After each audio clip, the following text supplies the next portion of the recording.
L'émotion est une photo du dedans. C'était une jeune femme qui avait la trentaine environ, qui était complètement désemparée car, disait-elle, tout lui semblait hors contrôle. Sa vie est devenue misérable car elle devait beaucoup d'argent à la société qui réclamait beaucoup. Elle a une fille de 2 ans qui lui a fait beaucoup remettre en question la manière de l'éduquer.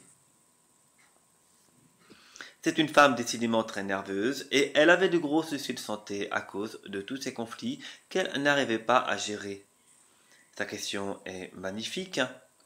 S'il vous plaît, monsieur, je me demande à quoi sert la vie si nous perdons notre santé au travers les conflits de la société. Dites-moi ce qui est essentiel pour la vie. Commençons à traiter le problème différemment si vous le voulez bien. Cette réponse doit être résolue par vous-même et non par une tierce personne qui pourrait représenter une autorité et donc un obstacle à votre quête. Sachant que la solution ne se trouve pas, mais elle est déjà en soi. Le problème pour beaucoup de gens est de chercher des moyens pour confondre justement l'essentiel. Ils veulent immobiliser leurs recherches, leur culte de toute nature servant à une sécurité d'esprit. Mais nous avons tous besoin de recourir en quelque sorte à des occupations diverses, telles que les loisirs ou la consommation d'alcool pendant les festivités entre amis. Je ne comprends pas, vous me demandez de ne plus vivre, c'est bien cela? L'ego est l'objet d'une mécanisation opérant de manière endormie. Pour oublier ses soucis, il se souvient de la bonne expérience que lui a procurée la boisson alcoolisée et ne serait-ce que de regarder la télévision avalant la brutalité d'informations sans réel discernement. À cause tout bonnement de la mémoire, il y a le désir de recommencer et donc de renouveler l'expérience. Mais tout cela meurt et se détériore dans le temps, alors nous amplifions notre recherche par l'effort. Nous pouvons nous réveiller de l'action devenue incomplète à cause du passé, du souvenir, par tout simplement de l'observation du mouvement de nos pensées, mais cela s'effectue au moment présent et c'est ce qui cause le problème ou le phénomène de résistance entre l'invisible et le visible. Nous sommes des êtres endormis à cause du désir de continuité, de l'expérience, et c'est bien cela. Mais monsieur, nous avons bâti notre société grâce à l'acquis et nous désirons améliorer notre condition de vie par une modernisation technologique. Je ne vois pas où vous voulez en venir.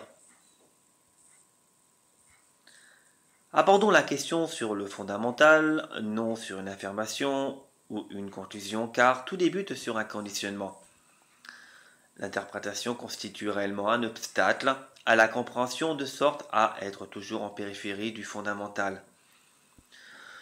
Nous séparons ainsi tout avec nos pensées interprétatives de la vie et il est plus en plus difficile de projeter une introspection sur ce qui est vraiment, c'est-à-dire le chagrin ou le plaisir. Souvent, nous allons consulter un docteur psychiatre pour une prescription médicamenteuse qui pourrait atténuer silencieusement tout le mouvement de la pensée. Mais à cause de la douleur, nous refusons de la voir vraiment et nous préférons la consommation de stimuli, de distraction, de la lutte à l'effort, pour l'attribution de plus de puissance. C'est en fait, si nous comprenons, une peur de la mort, de la dissolution des appartenances, du souvenir. Êtes-vous prête à enfin écouter tout ce qui a trait au mouvement? Nous comprenons que tout est manifestation et signale une énergie de contraire sur l'accumulation et la dissolution. D'une façon fondamentale, nos émotions expriment cette même activité. Vous comprenez? Je commence à comprendre où vous voulez en venir. Je dois comprendre le pourquoi de ma souffrance et pour cela je dois mourir de tout connu où figure le passé, la mémoire, le souvenir figurant sans cesse dans mon esprit, une interprétation bloquant l'accès à la compréhension. Mais je ne sais pas si je suis réellement capable de le faire. Comprenez-moi, je commence réellement à avoir peur de sacrifier mon moi. en sachant que je ne connais pas ce qui se trouve de l'autre côté du miroir. La vie et la mort cheminent ensemble et ne font qu'un. En aucun cas, elles sont séparées, mais seule l'interprétation dépendante du conditionnement divise cette réalité unique. Ordinairement, nous recourons à la connaissance du type accumulation et acquisition pour traiter notre problème et non de le comprendre. Nous utilisons une panoplie de moyens pour résoudre une thèse ou une antithèse. C'est toujours de la spéculation en puissance, prenant plus d'amplitude. Au fur et à mesure de notre existence, on s'aperçoit que finalement nous nous détériorons, vieillissons en perdant la flamme d'aspiration. Mais nous avons toujours été habitués à recevoir ce type d'informations. Tout le temps, pendant des lustres, nous nous reposons sur une matrice de type contrôleur-contrôlé. Cette matrice ne vit évidemment pas l'un sans l'autre, et l'autorité va de mise. Il y a comme l'exercice de vampirisation pour l'accumulation du pouvoir, et chacun y contribue. D'ailleurs, le devenir d'une société tient à cette vampirisation, et le faible n'a décidément pas sa place. Il est au contraire sacrifié. C'est complètement une société construite sur un fonctionnement exploitant-exploité, et le seul moyen d'en sortir est justement la compréhension du mouvement de la pensée et des contraires. Ce monde est une manifestation, et tout est mouvement.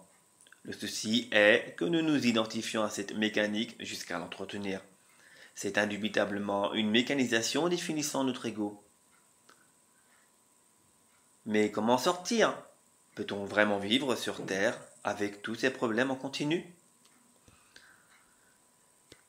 Il n'a jamais été question de rompre avec la manifestation ou le mouvement des contraires, mais minutieusement d'étudier la pensée par l'attention. Si nous observons réellement, pendant nos relations avec autrui et notre environnement, le mouvement de nos pensées, l'acte de relation, nous devenons enfin créatifs, l'acte vrai, en sorte où ce n'est plus la pensée qui commet l'acte, mais un esprit actif. Ceci amène la compréhension et la connaissance du nouveau, représentant un centre vrai, immobile et silencieux. On se sent naturellement protégé par ce centre impondérable, constituant notre véritable nature d'être-té. Ainsi, nous connaissons le chemin menant au domicile pour nous y réfugier. Nous pouvons aisément vivre dans la manifestation et celle-ci est sublimée par la compréhension de soi. C'est comme un nouveau regard qui part à partir d'un centre indiquant une véritable clairvoyance ou une lucidité passive. L'indicateur principal concerne évidemment l'émotion, car elle seule indique notre dimension d'être-té. Nous nous accordons pas à l'amour, tant qu'il y aura la crainte du jugement et de l'échec. Nous pouvons gagner une ouverture à cet amour en abandonnant totalement toutes les peurs liées à l'interprétation. Nous ne pouvons pas être confiants si l'on considère encore l'autorité pour l'établissement de notre propre bonheur. L'émotion est donc une photographie de l'état d'être. Toutes les sciences approfondissent leur connaissance sur le mouvement de l'extérieur en utilisant les mots pour nommer cette discipline. Elle est censée diviser et apporter le trouble. Si elle continue à se pencher sur l'étude de la manifestation extérieure sans réellement prendre en compte le contenu de l'esprit, elle risque tout simplement de s'écarter de l'intemporel et de la véritable compréhension avec en prime une négation de soi, devant une continuité de souffrance et de médiocrité.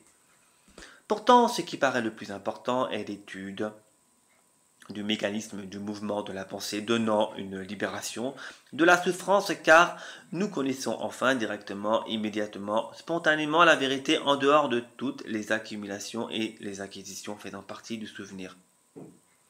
Tandis que le scientifique espère trouver la béatitude par la manipulation du mouvement de la matière, l'homme nouveau a déjà compris que toutes les portes de l'invisible sont ouvertes, vortex, pour une bonne intégration dans le visible ou la mémoire cellulaire.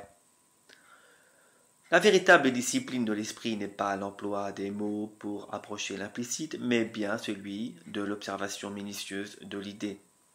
Vous comprenez la différence éloquente de l'étude du mouvement consacré à l'extérieur ou à l'intérieur? Cette peur de voir ce qui est vraiment concerne justement toute l'activité des scientifiques et l'envie de modernité le prouve constamment. L'évolution technologique attire en ce moment beaucoup de conscience dans le trouble. Elle fait partie d'un nouveau plan de camisole afin de maintenir les âmes dans le contrôle. Mais rares sont ceux qui en prennent décidément conscience.